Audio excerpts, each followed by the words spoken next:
तो आज हम लोग पढ़ने वाले क्लास 10 का चप्पल कहानी। तो चप्पल कहानी को लिखा है किसने? कविटूरी वेंकट नारायण राव। किसने लिखा है? कविटूरी वेंकट नारायण राव के बारे में पढ़ते हैं। दक्षिण भारतीय भाषाओं की रचना संसार में कविटूरी वेंकट नारायण एक प्रसिद्ध हस्ताक्षर है। क्षेत्रीय परिधि से बाहर आकर भारतीय कथा क्षितिज पर देदीप्यमान नक्षत्र की तरह प्रज्वलित है। मैंने जो साउथ में लिखा गया है तमिल भाषा में, उसमें इनका नाम बहुत ज़्यादा है, कविटूरी वेंकट नारायण राव। हाँ आ जाओ। क्या है आज भी तुम्हारा दोस्त नहीं आया है? रोहन, परिधि से बाहर आकर भारतीय कथा क्षितिज पर उसके बाद आज का दौर बाजारवाद, भोगवाद एवं उपनिवेशवाद का युग है।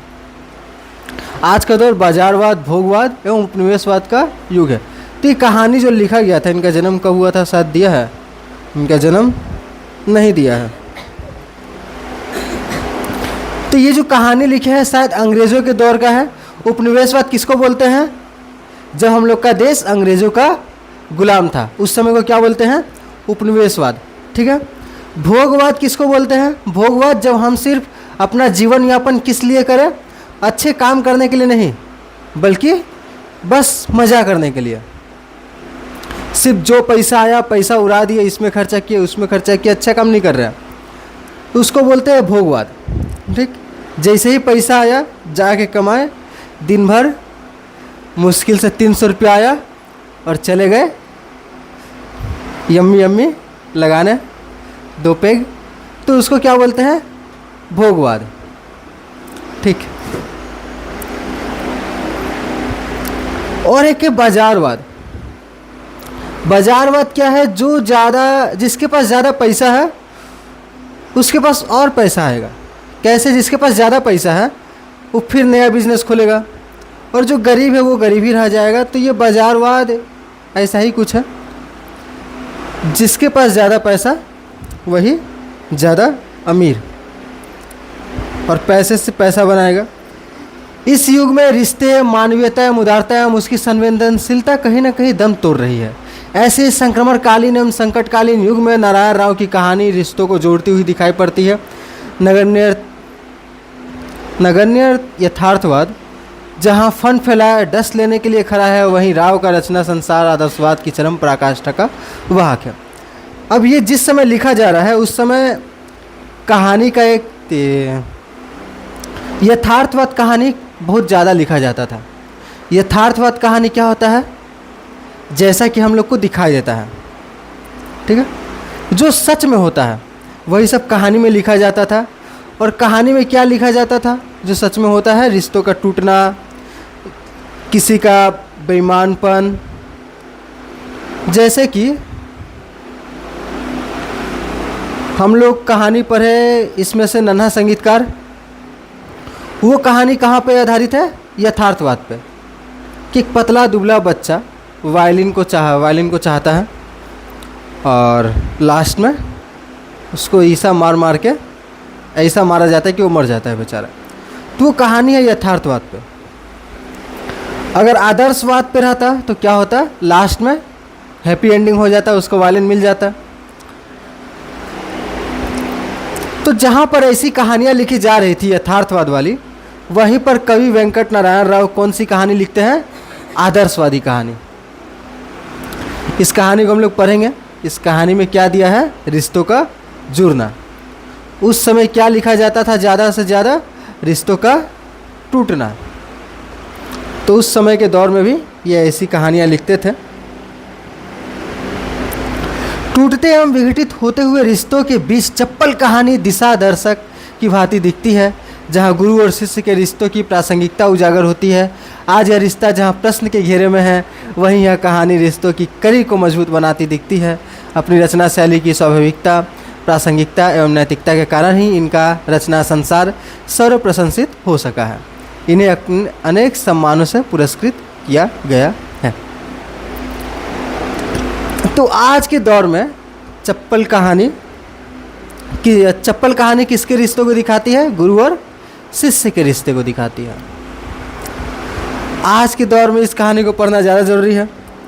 क्यों ज़रूरी है? एक फिज़िक्स वाला का वीडियो वायरल हुआ था। एक स्टूडेंट गया, क्लास में पी के आया था, सही में मैंने वीडियो था, वीडियो तो कुछ नशा वशा करके आया था क्लास में। फिर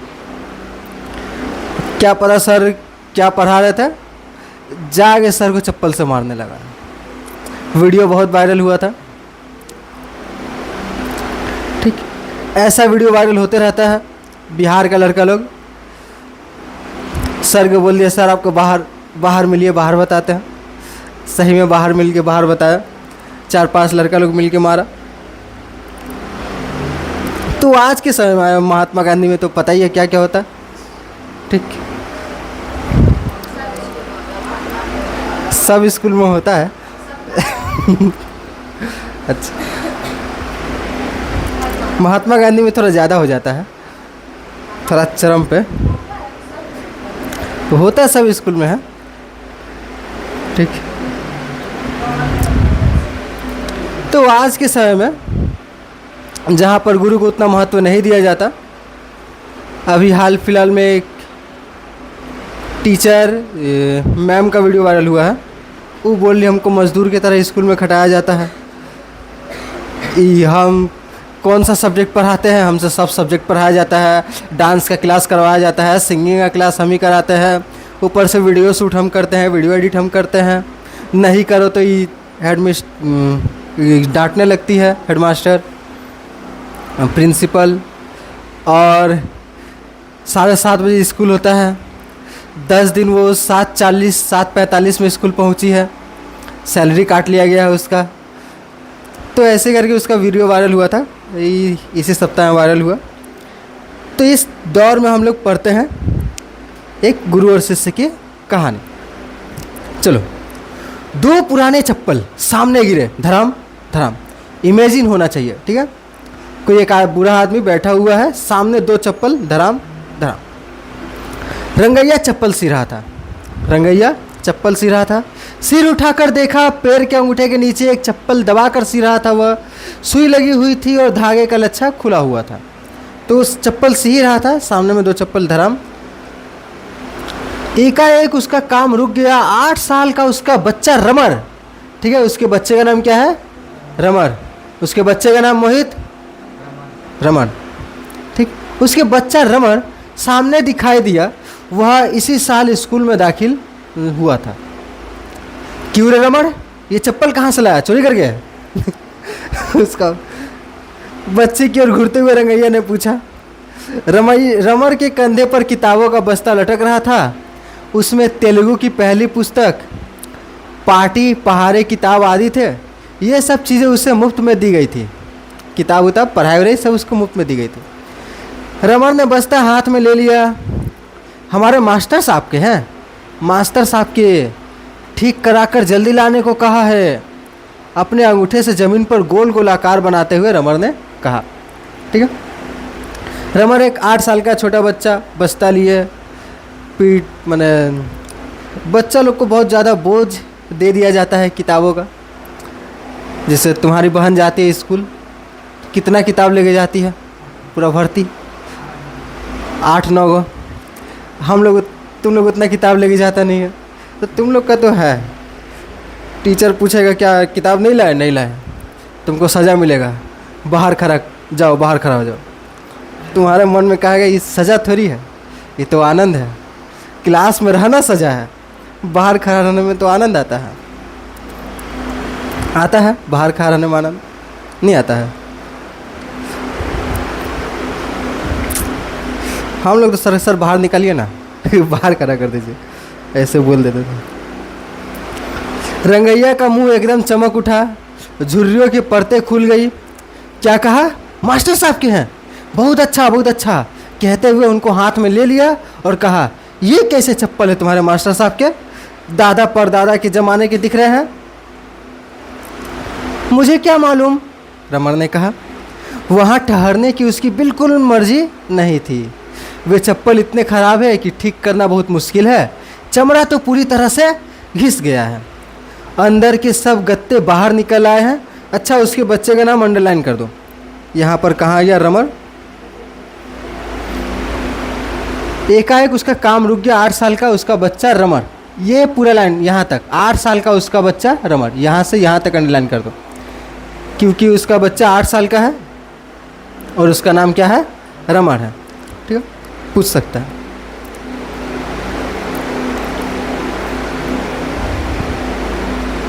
अंदर के सब गत्ते बाहर निकल आए हैं।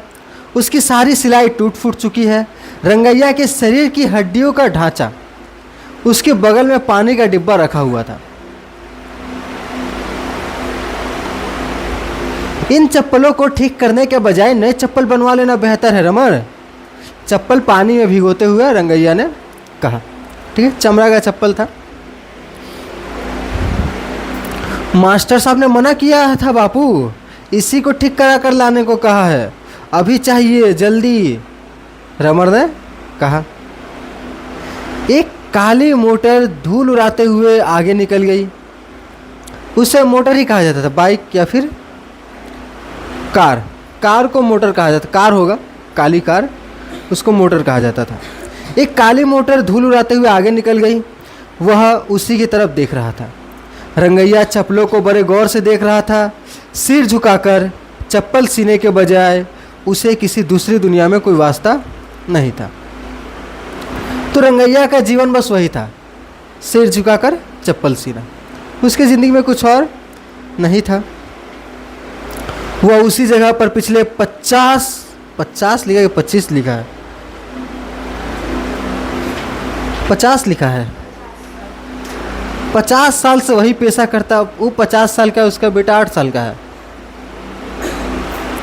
ना। 50 साल से चप्पल सी रहा है, तब होगा तू 60 साल का कम से कम। अगर 10 साल से भी चप्पल सी रहा है तो होगा तो 60 साल का। पिछले 50 साल से वही पेशा कर रहा है। 25 लिख देना चाहिए था, 25 ही होगा क्या? उधर 50 साल कैसे हो जाएगा? 60 साल का बूढ़ा 8 साल का बेटा, इससे थोड़ी होता है। तो 50 साल से वही पेशा करता रहता। ठीक है, अब किताब में लिखा 50 साल, तो हम लोग खुद से तो 25 नहीं कर सकते, एग्ज़ाम में नंबर काट देगा। 25 में टिक मारेंगे तो यहाँ पर अंडरलाइन कर दो, पिछले 50 साल से वही पेशा करता आ रहा था। पूछता है एमसीक्यू में। ठीक है, कितने सालों से रंगैया चप्पल सी रहा है पंडित जी? 50 साल से। संसार बहुत कुछ बदल गया, मगर उसकी ज़िंदगी में किसी तरह का परिवर्तन नहीं आया। अब इतनी जल्दी नहीं हो सकता है रमण, शाम तक जो कुछ होगा मैं कर दूंगा। तो स्कूल से भाग तो नहीं आया चप्पल के बहाने? बेटे की तरफ कुछ संदेह की दृष्टि से देखते हुए पूछा। नहीं, घंटी हो गई तब आया। अच्छा ठीक है, जाओ। रमण नहीं गया। बोला अरे जाओ। रमण नहीं जा रहा। बापू क्या है रे बापू? फिर पहले की तरह बात मुंह के अंदर ही रह गई। अरे क्या है रे, क्या चाहिए? कुछ खींचते हुए उसके पिता ने पूछा। अब फिर रंगैया को बात समझ में आ गई, इसको क्या चाहिए इसको? 5 रुपया। 5 रुपया तो उस समय बहुत ज़्यादा हो जाता था। रंगैया को बात समझने में देर नहीं लगी कि वह चाहता क्या है। वह हंसा, सोचा आज के ज़माने में हर किसी को पैसे की ज़रूरत होती है। 5 बच्चों के मर जाने के बाद रमण पैदा हुआ था और रमण के जन्म के साथ ही उसकी माँ चल बसी। तब से उसको वह बड़े लाड प्यार से पाल पोस रहा है।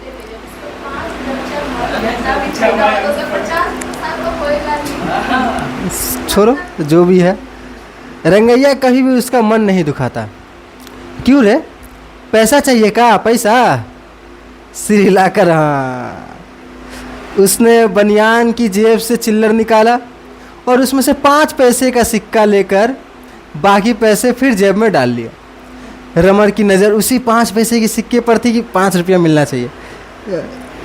आज के बच्चे को 2 रुपया दो, मैंने उस कम से कम अभी 5 रुपया हो गया है। बच्चे को अगर देना है तो 2 रुपया देने में खुद शर्म आता है कि क्या 2 रुपया दे रहा है। तो उस समय भी वही था, 5 पैसा कम से कम, वह भी 5 रुपये का बराबर था। रमण की नज़र उसी 5 पैसे पर थी। उसकी आंखों में उतावलापन दिख रहा था। सारी दुनिया उसको 5 पैसे के रूप में दिखने लगी। उससे रहा नहीं गया। झट से अपने बाप के हाथ से वो 5 पैसा छीन कर दौड़ा और दौड़ते बोला, बापू मैं जा रहा हूँ स्कूल। अरे देख इधर, देख रे रमर। रंगैया ने जोर से पुकारा मगर उसको कुछ भी सुनाई नहीं दिया। वह अपनी खुशी में भागे जा रहा था। बच्चे के हाथ में पैसा धर दिया कि जाने वह किस लोक में पहुंच जाता है।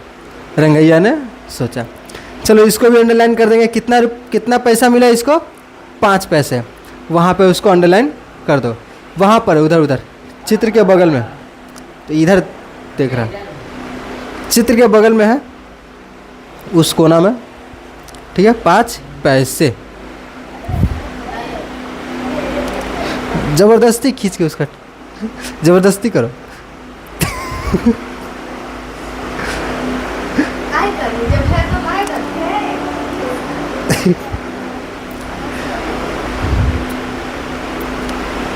हिंदी का भी किताब नहीं मिला तुमको? जाएगा हेड, स्कूल कब खुलेगा? 1 तारीख, 1 मई, मई ना चल रहा है, मई 1 जून।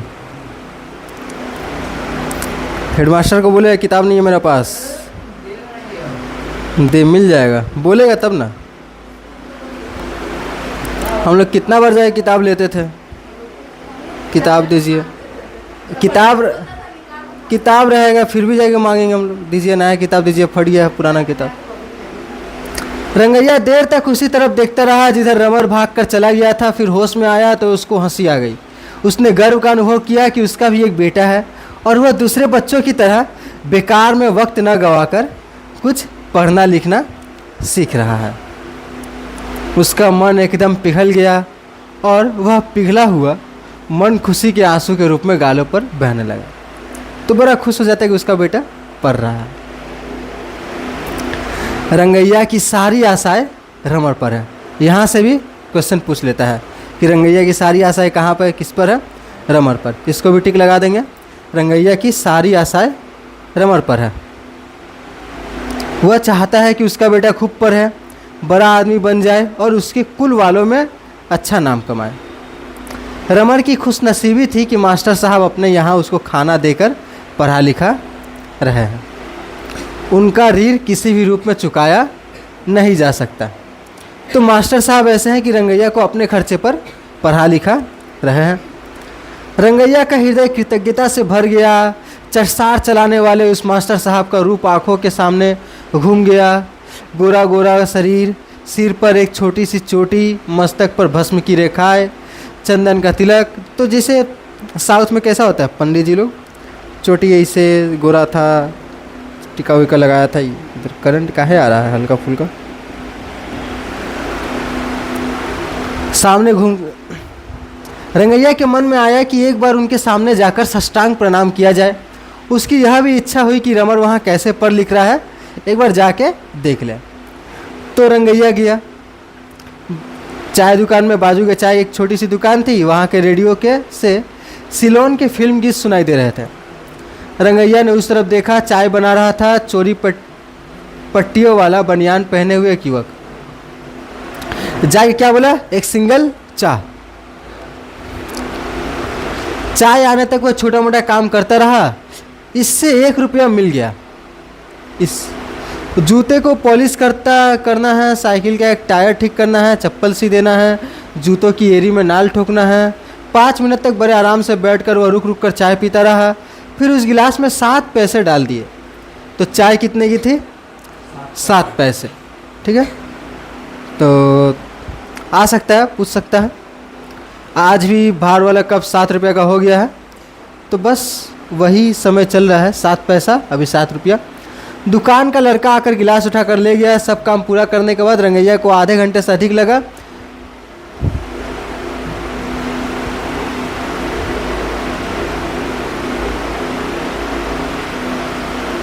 चप्पल मामूली सा था, लेकिन वो सोचा कि इस चप्पल को सबसे अच्छा बनाऊंगा। आज तक सबसे अच्छा जो चप्पल बनाऊंगा इसी को बनाऊंगा।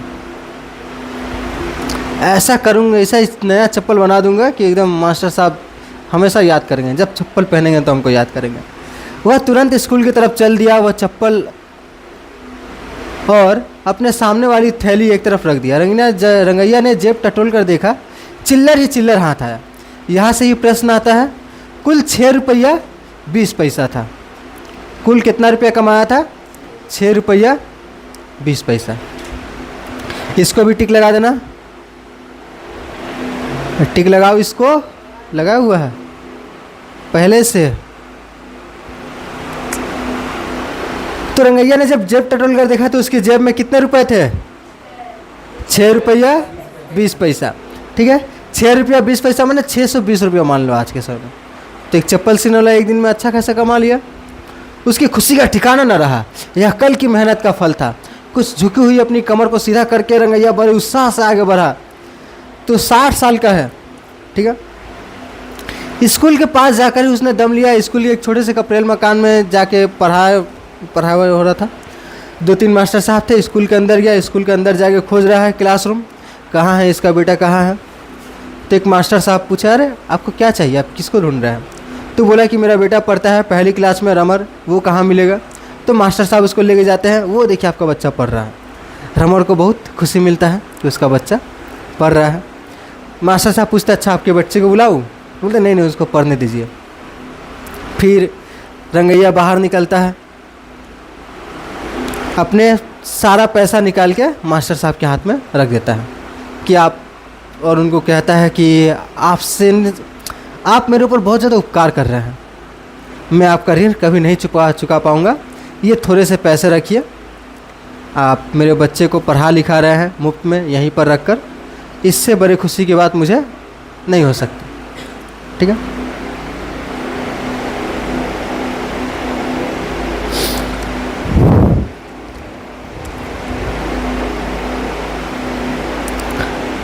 तो उसके बाद रंगैया बोलता है कि मैं भी पढ़ना चाहता हूँ। तो 60 साल का है लेकिन क्या बोल रहा है, मैं भी पढ़ना लिखना चाहता हूँ। बचपन में नहीं पढ़ पाया लेकिन अब पढ़ना लिखना चाहता हूँ। मास्टर साहब बोले, हाँ आप लोग को भी पढ़ाया जाता है लेकिन वो शनिवार रविवार को रात के समय पढ़ाया जाता है। तो आप उस दिन रात के समय आ जाइए, आप लोगों के लिए अलग से क्लास होती है। ठीक है, तो वो लोग दिन भर काम करेंगे और शाम को जाके पढ़ लेंगे इस तरीके से।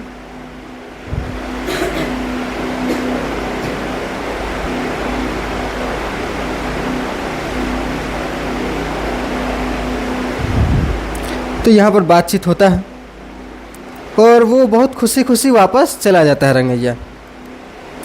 रास्ता में जाते जाते सोचता है कि उसका बेटा एक दिन बड़ा होगा, मुझको मोटर पर बैठाकर घुमाएगा, बड़ा आदमी बनेगा, पैसे वाला बनेगा। ठीक है, मेरी तरह उसको चप्पल सीना नहीं पड़ेगा। बड़ा खुश रहता है रंगैया ये सब सोचकर।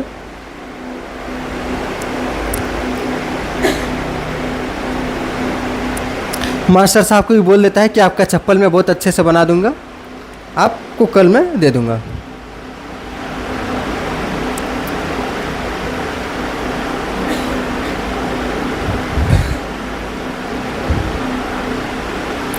चाय की दुकान के पास पहुंचकर रंगैया ने अपनी थैली उठा ली और घर की राह पकड़ी।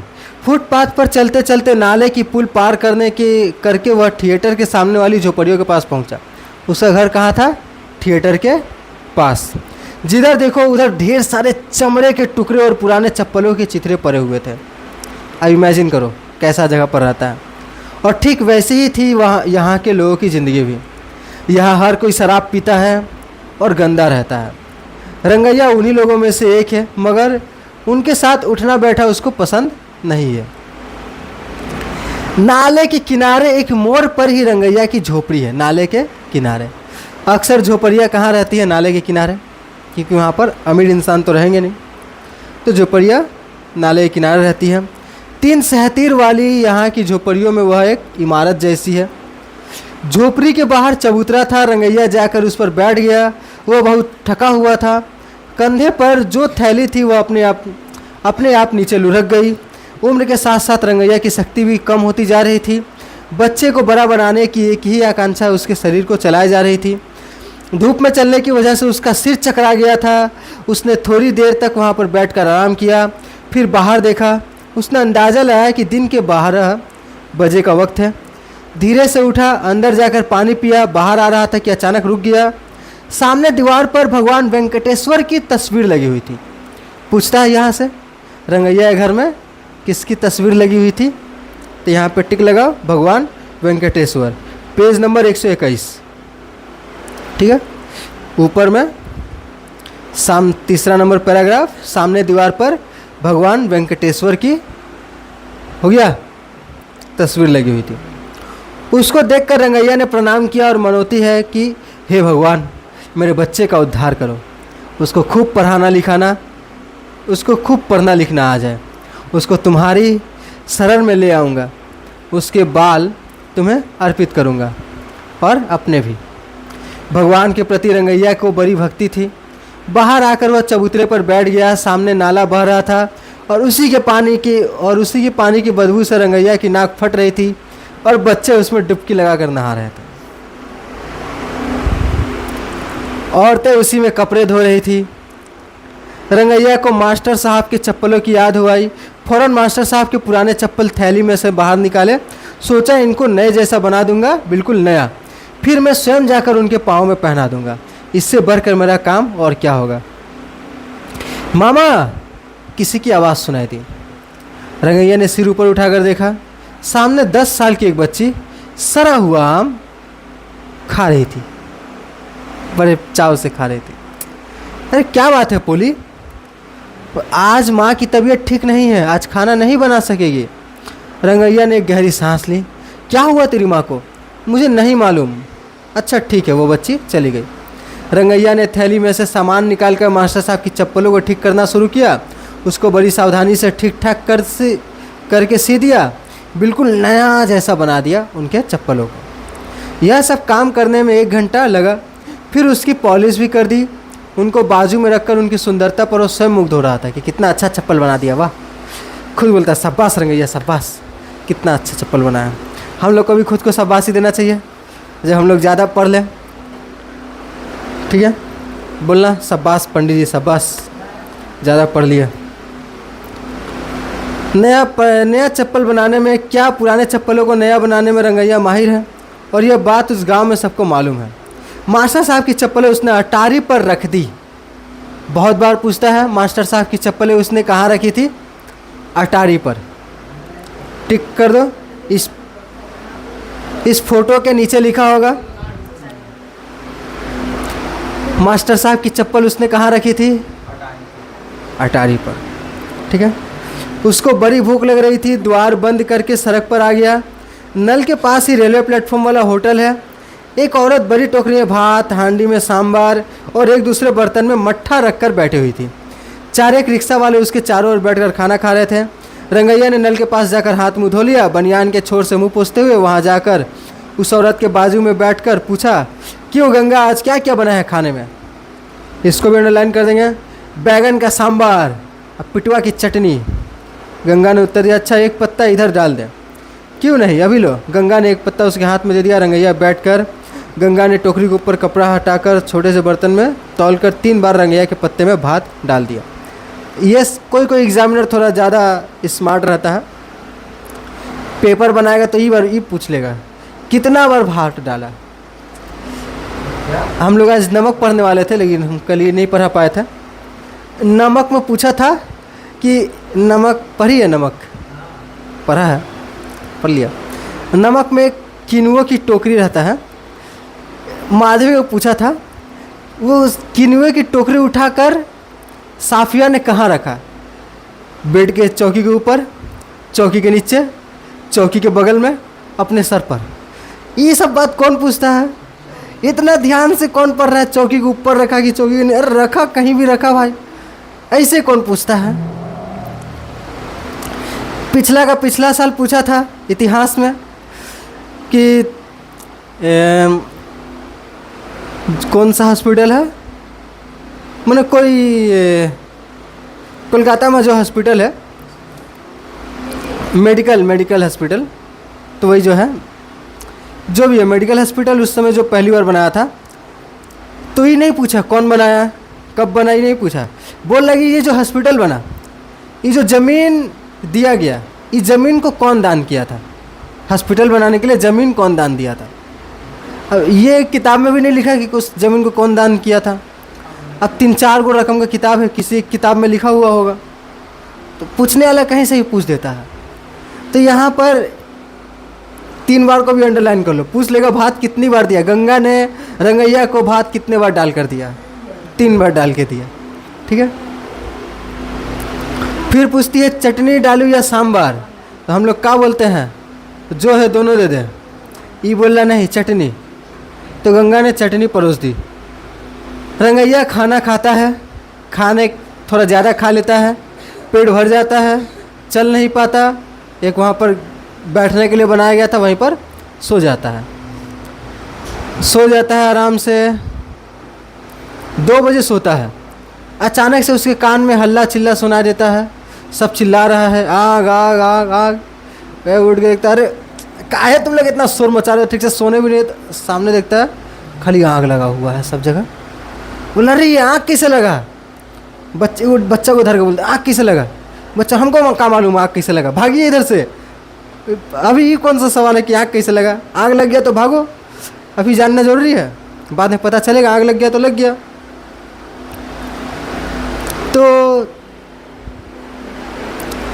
उसको ख्याल आता है कि चप्पल रखा हुआ है अटारी पर, और दुर्भाग्य से रंगैया के घर में भी आग लग गया है। सब तो तंबू का है, आग बहुत जल्दी फैलेगा, बहुत जल्दी फैल चुका था, रंगैया के तंबू पे आग लग गया था। अब उसको तो लाना है चप्पल कैसे भी करके, उसको और कुछ नहीं सूझ रहा है, उसको चप्पल लाना है तो लाना है, इमरजेंसी है उसको, चप्पल उसको लाना है अंदर से। बगल में एगो बच्चा को ए सुनना, हम तुमको 100 रुपया देंगे, मेरा उधर चप्पल रखा हुआ, चप्पल लेके आ जाएगा। बोले भाग, रखिए अपना 100 रुपया। तो आज 100 रुपये का चक्कर में अपना जान दाव पे देंगे, हटिए इधर से।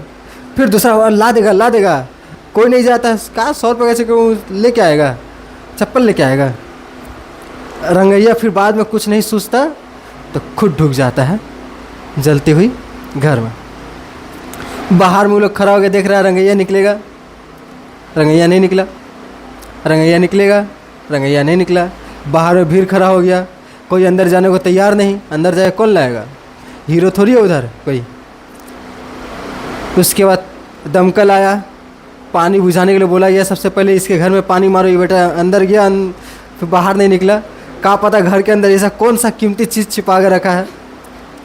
अंदर गया, बाहर नहीं निकला, तो आया, उसके घर पर पानी मारा गया, और जा करके देखा गया तो रंगैया ज़मीन पर पीठ के बल पड़ा हुआ था, पीछे पूरा जल चुका था रंगैया। उसको फिर उसको पलटा गया, तो देखा कुछ चीज़ पकड़े हुए है, तो उसको पलटा गया, हटाया गया, तो देखा कि चप्पल जो है, मास्टर साहब की चप्पल सीने से लगाकर वो मर गया। चप्पल बिल्कुल नया था, चप्पल को कुछ नहीं हुआ, उसका पीछे का पूरा शरीर जल गया था और वो मर गया। और यहाँ पर कहानी ख़त्म हो गया। अब ज़िंदगी भर वो मास्टर साहब पछताएगा, ये पगला को हम चप्पल बनाने काहे दिए थे। ज़िंदगी भर वो पछताया होगा, ज़िंदगी भर वो रोया होगा, इसको चप्पल बनाने नहीं देना चाहिए था, ये बड़ा चप्पल का चलते हुए हम जल गया। मास्टर साहब कहाँ लगेगा, जब चप्पल पहनेगा सोचेगा हम किसी का मर्डर कर दिए, किस पागल को चप्पल बनाने दे दिए थे। अरे क्या कहानी है, ऐसे आदमी को चप्पल बनाने मत देना, ठीक है। देखो ये लिखा गया था साउथ का भाषा में, अब साउथ का भाषा में तमिल है, तेलुगु है, का अलग अलग तरह का भाषा है, उसी में से कोई भाषा में लिखा गया था। इसका अनुवाद दंडमुड़ी महिधर ने किया था। पूछ लेगा इस कहानी का अनुवाद किसने किया, तो इसने किया, ठीक है। अब एक सवाल पूछता है रंगैया कहानी का चरित्र चित्रण। 2 सवाल लॉन्ग क्वेश्चन में आता है। एक तो पूछता है कि रंगैया ये जो चप्पल नाम है, नाम की सार्थकता बताओ, और एक पूछता है कि जो रंगैया का पात्र है इसकी विशेषता बताओ, इसका चरित्र चित्रण करो। तो यही 2 लॉन्ग क्वेश्चन है, तो ये सब बता देंगे कैसे लिखना है, क्या लिखना है, PDF दे देंगे, ठीक है। बस ये कहानी इतना ही था। आज थोड़ा इंग्लिश पढ़ते हैं फिर से बेटा।